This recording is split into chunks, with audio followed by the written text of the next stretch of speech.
Today you are traveling to Kaduna on this road. It's not the army that made it possible to travel for you to travel to Abuja or travel to Kaduna, vice versa. It is my men employed by the government of the Nigerian state. Well, I would say the International Monetary Fund has certainly been set up for the purpose of facilitating that transfer of sovereignty and transfer of wealth. You are looking at a group that has worked to bring about the dissolution of national sovereignty on the road to world government. Today you go to Baga, you go to Chiroro, you go to Wase. We have lost so many men, and we do not use in all this engagement. We don't even have 1% of the armament deployed by the Nigerian military. The blackmail of the Nigerian state by the Nigerian military is shameful. They said they do not have enough armament, and people listen to these false narratives. They are lying.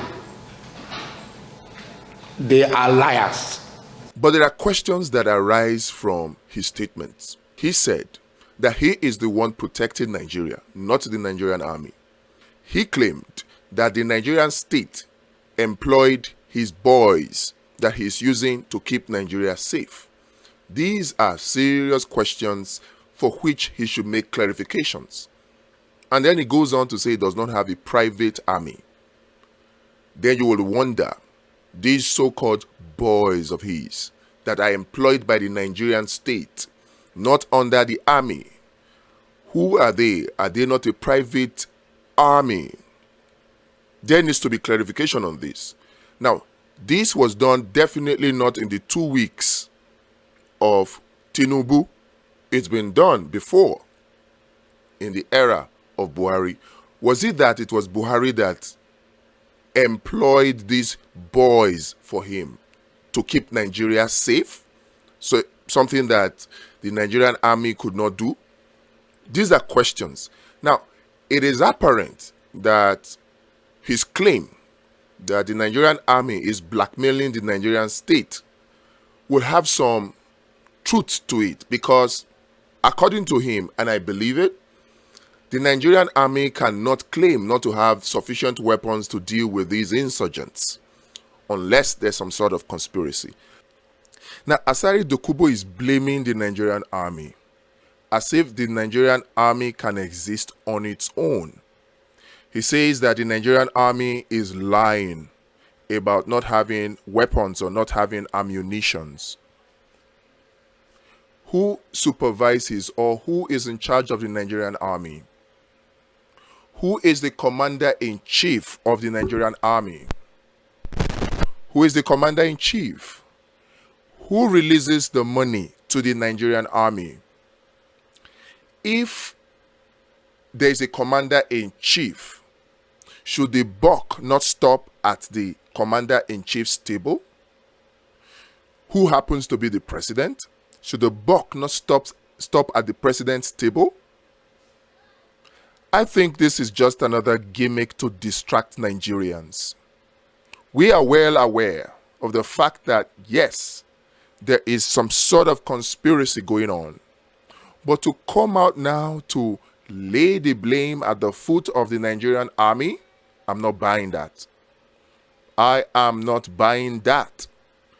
Considering the fact that you have a vice presidential candidate that many people perceive to be the author or have close connections or close ties to Boko Haram. And considering the fact that you have a president and a commander-in-chief that gives the last order that every Nigerian army official must obey, except Asari Dokubo is trying to tell Nigerians that the Nigerian army does not take order from the President of the Federal Republic of Nigeria. Except Asari Dokubo is trying to tell Nigerians that the Nigerian army exists on its own. If the Nigerian army is lying about not having weapons to fight insurgents in Nigeria, and the federal government, headed by the President of the Federal Republic of Nigeria, cannot figure it out and tell the Nigerian army that you are lying, then there's a problem with the federal government headed by the president.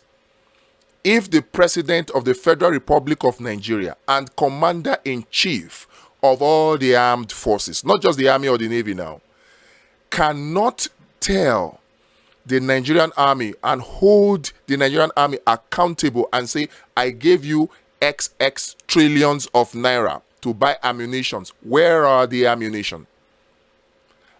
Then there's a problem with the president or the commander-in-chief. Don't come out to tell us that the Nigerian army is lying, that they are busy stealing. We know that these things are going on. But what you are failing to mention is the complicity of the president, the complicity of the federal government in this. The Nigerian army cannot steal 1 penny without the commander-in-chief knowing about it or looking the other way. So, dear Asari Dokubo, if indeed your heart is in the right place and you want the problem of insecurity to be fixed, then I advise you, go back to Bola Tinubu and tell him to hold the Nigerian army accountable or to probe the spendings of the Nigerian army under former President Muhammadu Buhari. This is what should be done. Coming out to come and tell Nigerians that the Nigerian army is to blame is only half the truth. It's only half the truth. What Nigerians need now is to what level is the presidency, the commander-in-chief, complicit in this insecurity? And I can tell you that all that is playing, you need to understand something. And Nigerians need to understand this too. There are 2 persons that can enable any of the things that are going on in the Nigerian army. Only 2 groups of persons. The commander-in-chief and those surrounding him, and then the oil multinational companies. Those are the 2. There is an elite corps in this country that has dominated American society. Well, I'm not one of Well, them. I mean, Trilateral Commission. the Trilateral Council on Commission, Foreign- Council on Foreign Relations. Here's a, well, let's face it, they've dominated the State Department for 40 years, and pretty much openly All right, so. but what are they trying to do? Well, their objective is to try to bring about a gradual transition in our society, a dissolving of sovereignty, and a moving steadily to the left on the political spectrum. Well, who are The they? belief, the elitist groups that I mentioned, particularly key individuals and policymakers in the Is Council the on Foreign International Relations. Monetary Fund part of it? Well, I would say the International Monetary Fund has certainly been set up for the purpose of facilitating that transfer of sovereignty and transfer of wealth on the road. We to elected something. Mr. Let me Conservative. just finish the All right. point, because otherwise we're going to have a lot of unanswered questions. That you are looking at a group that has worked to bring about a dissolution of national sovereignties on the road to world government. And certainly you're familiar with local Professor Carroll Quigley, who has been part of your club, in which he admitted all this. And he said in his book, Tragedy and Hope, the only thing I disagree is that we've worked to keep it a secret. And you see Arthur Schlesinger Jr. writing way back in 1947, says, yes, this is the hidden policy of America. But we can't tell the American public because they're too unsophisticated to see the value. And bear in mind, all of these things that you see are playing to the desires of international organizations like the World Bank and the IMF, International Monetary Fund. They seek to use private multinational companies to dissolve the sovereignty of Nigeria.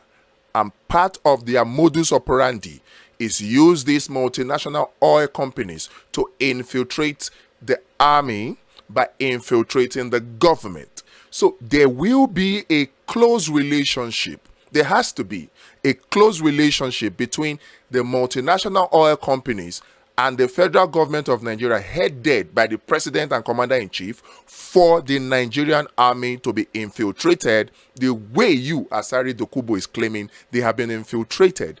So the focus should not necessarily be on the Nigerian army. The focus should be on Tinubu, and the focus should be on the oil companies.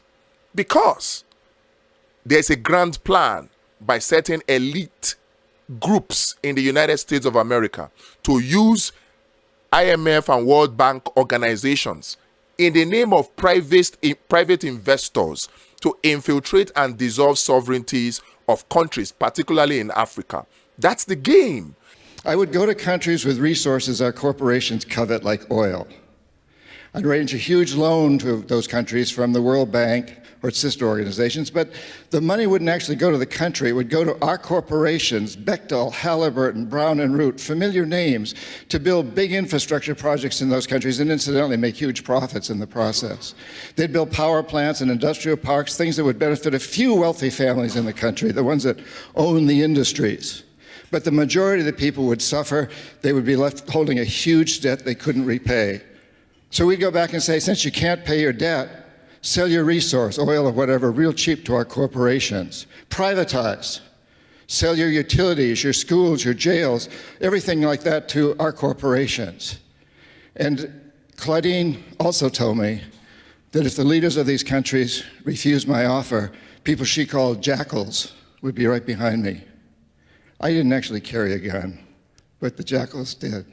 If we are going to survive and win this war against the insurgents, we must call out all of those who are responsible or potentially responsible. And these are the multinational oil companies and the presidency, the federal government, ably headed by the president and commander-in-chief of the armed forces. These are the people we should look at. Pointing to the Nigerian army is just deflecting and it's distracting. The real problems are the international multinational companies influencing the commander-in-chief of Nigeria armed forces. That's where the attention should be, Asari Dokubo. And then you must also answer this question of your private army. Why would you have a private army? We saw videos of you with people surrounding you carrying all manner of weapons. This is not right. All of you thinking that Tinubu is doing the right thing. You hear now that Bill Gates and Dangote are coming to visit him. That's Tinubu on Monday. This is the playbook of the CIA, the IMF, and the World Bank playing out. All they seek, devaluation of the naira, increase in pump price of fuel in the name of subsidy removal, privatization. All of this is to keep us dependent on their commodities, to make us consumers. They're not interested in us becoming producers because the starting point of us producing is where? Steel.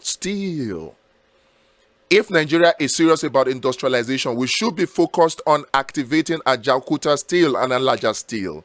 We should start from there. Then couple on top of that information technology and tech. That's the way to go to create millions of jobs.